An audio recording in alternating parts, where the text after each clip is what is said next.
আসসালামু আলাইকুম। বিএনপির মহাসচিব মির্জা ফখরুল ইসলাম আলমগীর মহার্ঘ ভাতা নিঃসন্দেহে সমস্যা সৃষ্টি করবে বলে মন্তব্য করেছেন। এখানে এই ধরনের স্টেপগুলো নিঃসন্দেহে আপনার কিছুটা সমস্যা তৈরি করবে।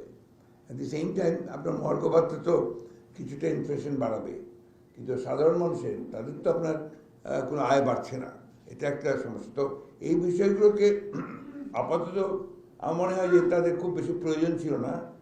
শনিবারে বেগম খালেদা জিয়ার গুলশানের প্রধান কার্যালয়ে তিনি বলেন, আমরা মনে করি সরকার যেহেতু অন্তর্বর্তীকালীন সরকার, এখানে এ ধরনের পদক্ষেপগুলো নিঃসন্দেহে কিছুটা সমস্যা তৈরি করবে।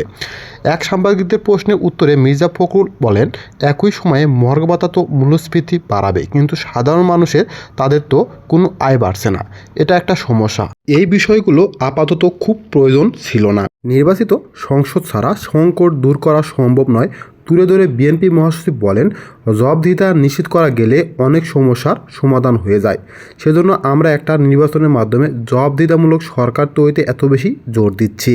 এদিকে সিবিডির প্রধান নির্বাহী কর্মকর্তা ডক্টর ফাহমিদা খাতুন বলেন, অর্থ বাজেটের মাঝামাঝি এসে ব্যাট বাড়ানো সাংঘর্ষিক বলে মন্তব্য করেন তিনি আরও বলেন, সাধারণ মানুষ চাপে পড়ে এমন সিদ্ধান্ত থেকে সরে আসতে হবে সরকারকে।